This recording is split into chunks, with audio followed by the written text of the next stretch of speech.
سورۃ الکہف قرآن مجید ٹھیک اور سیدھا راستہ بتانے والی کتاب ہے، اور اس کا مقصد یہ ہے کہ لوگوں کو اللہ کے سخت عذاب سے آگاہ کر دیا جائے۔ اہل ایمان اور صاحب کردار لوگوں کو اجر عظیم کی بشارت دی جائے، ان لوگوں کو ڈرایا جائے جو اللہ کے لیے کوئی بیٹا تجویز کرتے ہیں۔ یہ لوگ پلے درجے کے جھوٹے ہیں، ایسے لوگ ایمان نہ لائیں تو رسول اللہ کو غم و اندھوں میں اپنی جان ہلکا نہیں کرنی چاہیے۔ دنیا کا سارا سر و سامان صرف آزمائش کے لیے ہے، یہ جانچنے کے لیے ہے کہ دیکھیں کون بہتر عمل کرتا ہے۔ اصحاب کہف وہ چند نوجوان تھے جو اپنے پروردگار پر ایمان لائے تھے اور ایک ایسی سلطنت کے شہری تھے جس کی باغ ڈور مشرکین حق کے ہاتھ میں تھی۔ ملک کا حکمران طبقہ موحدین کا سخت دشمن تھا۔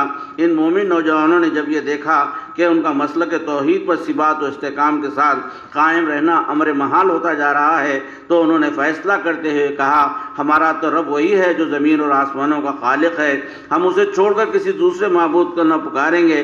ہماری قوم دوسرے بے اصل خداؤں کا نام بلند کرتی ہے، ان لوگوں میں ہم رس بس نہیں سکتے، اب ہم ان سے خط تعلق کر لیتے ہیں۔ پھر ان پرعزم نوجوانوں کو ایک غار میں روپوشی اختیار کی۔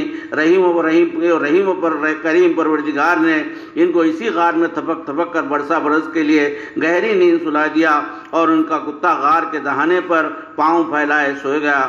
روشنی اور سائے کے بدلتے رہنے والے زاویوں نے غار کے اندرونی منظر کو بڑا خوفناک بنا دیا تھا۔ اگر کوئی غار کے اندر جھانک لیتا تو منظر کی دہشت ناکی اسے الٹے پاؤں بھاگ کھڑا ہونے پر مجبور کر دیتی۔ ایک عرصے دراز کے بعد اللہ نے انہیں اٹھایا بٹھایا۔ جاگ اٹھنے کے بعد وہ آپس میں پوچھنے لگے، ہم کتنی دیر تک سوتے رہے؟ ایسا محسوس ہوتا ہے کہ ہمیں ایک آدھی نہیں سو کر اٹھے ہیں۔ اب انہیں خوب بھوک لگ رہی تھی۔ انہوں نے آپس میں مشورے کے بعد طے کیا کہ ان میں سے کوئی ایک شہر جائے اور چاندی کا ایک سکہ دے کر کھانے پینے کی چیزیں خرید لائے۔ خریدتے وقت ہوشیاری سے کام لیا جائے، ورنہ شہر کے لوگوں کو ان کی روپوشی کا پتہ چل جائے گا تو ان سب کی گرفتاری میں کچھ دیر نہ لگے گی۔ یا تو انہیں سنسار کر دیا جائے گا یا مسلک عظام پرستی اختیار کرنے کے لیے ہر طرح کے جبر و جباؤ سے ناکام لیا جائے گا۔ بالآخر ایک نوجوان شہر کی طرف چل پڑا۔ تقریباً 200 سال کی گردش لیل و نہار نے زبان، تہذیب اور لباس وغیرہ میں زبردست تغیر پیدا کر دیا تھا۔ جوان پھٹی پھٹی آنکھوں سے ان تبدیلیوں پر نگاہ ڈال ہی رہا تھا کہ اس کے پرانے سکے کو دیکھ کر لوگوں میں یہ خبر جنگل کی آگ کی طرح پھیل گئی کہ برسا برس پہلے کی گمشدہ نوجوانوں کی جماعت کا پتہ چل گیا ہے۔ پھر اس طرح اللہ تعالیٰ نے باشندگان ملک کو یہ دلیل دی کہ مرنے کے بعد دوسری زندگی ضرور ملے گی، اور اس کا وعدہ بالکل سچا ہے۔ اصحاب کہف کی تعداد کے بارے میں قطعی طور پر کچھ نہیں کہا جا سکتا، البتہ قرآن کے اسلوب بیان سے اتنا پتہ چلتا ہے کہ وہ 7 تھے اور 8واں ان کا کتا۔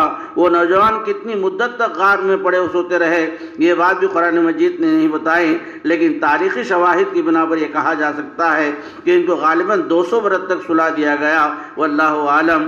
رسول اکرم صلی اللہ علیہ وسلم سے ارشاد فرمایا گیا کہ جو تم پر وحی نازل کی ہو رہی ہے وہ بلا کم و کاس سنا دو، اس میں رد و بدل کی کوئی گنجائش نہیں۔ اللہ کی یاد سے غافل رہنے والوں اور خواہش نفس کی پیروی کرنے والوں کی بات نہ مانی جائے۔ یہ اللہ سبحانہ کی طرف سے ہدایات ہیں، ان کا انکار کرنے والوں کے لیے آگ تیار کی گئی ہے، ان کو پینے کے لیے تیل کی تلچ جیسا غلیظ، تلخ اور کڑوا کسیلا پانی ملے گا، اور جو لوگ نیک عمل کریں گے ان کے لیے سدا بہار جنتیں ہیں۔ سونے کے کنگن ہیں، مہین ریشم اور التح و دیبا کے سسکاتے ہوئے زرق برق ملبوسات ہیں، اور بیٹھنے کے لیے اونچی اونچی شاندار مسندیں ہیں۔ ایک منکر حق کو اپنے انگور کے 2 باغوں پر بڑا ناز تھا، ان میں خوب ثمر آتا اور کافی منافع حاصل ہوتا۔ ایک دفعہ اس نے اپنے مومن پڑوسی سے کہا، میرے یہ باغ کبھی ختم نہیں ہوں گے، مجھے تجھ سے مال اور اولاد میں بڑھ چڑھ کر ہوں، اور یہ جو قیامت کا فسانہ سنایا جاتا ہے بالکل غلط ہے، اور بالفرض قیامت آ بھی جائے تو وہاں بھی اچھی جگہ مجھے ملے گی۔ مومن نے کہا، اپنے پروردگار سے کفر مت کرنا، اس نے تجھے مٹی سے اور پھر نطفے سے پیدا کیا، میں تو اسی اکیلے پروردگار کا پرستار ہوں۔ اگر میں مال و اولاد میں تجھ سے کمتر ہوں تو بعید نہیں کہ میرا رب تیرے باغوں سے بہتر باغ مجھے عطا کر دے گا، اور تیری اس جنت پر آسمان سے کوئی بلائے ناگہانی نازل کر دے گا۔ اور بالآخر ہوا ایسا ہی۔ اس منکر حق کے دونوں باغ کچھ اس طرح تباہ ہو گئے کہ اب وہاں کچھ بھی نہ رہا۔ اس ناگہانی آفت کو روکنے کے لیے اب کوئی بھی اس کی مدد کو نہ آیا۔ جب سب کچھ مٹ گیا تو اس نے سرد آہ بھر کر کہا، کاش میں اپنے رب کے ساتھ کسی کو شریک نہیں ٹھہرایا ہوتا۔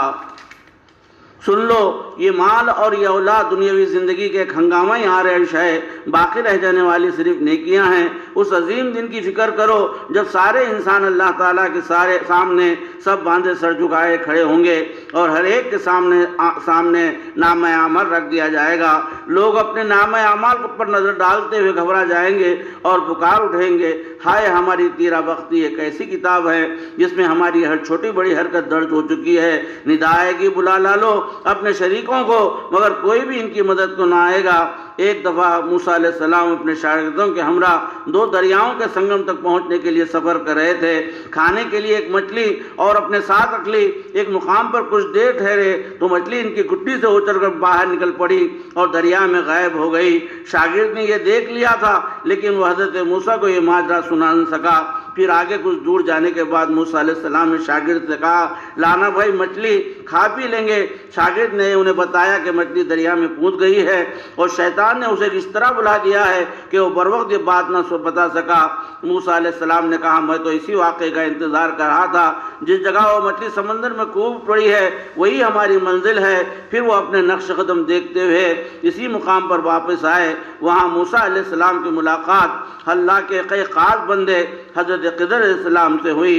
موسیٰ علیہ السلام نے حضرت خضر علیہ السلام سے خواہش کی کہ وہ ان کے ہم سفر بننا چاہتے ہیں۔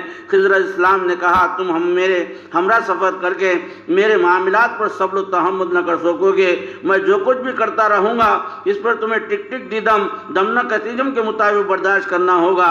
کسی طرح کی پوچھ تاچھ کی تمہیں اجازت نہ ہوگی، ورنہ اسی لمحے تمہارا ساتھ ختم ہو جائے گا۔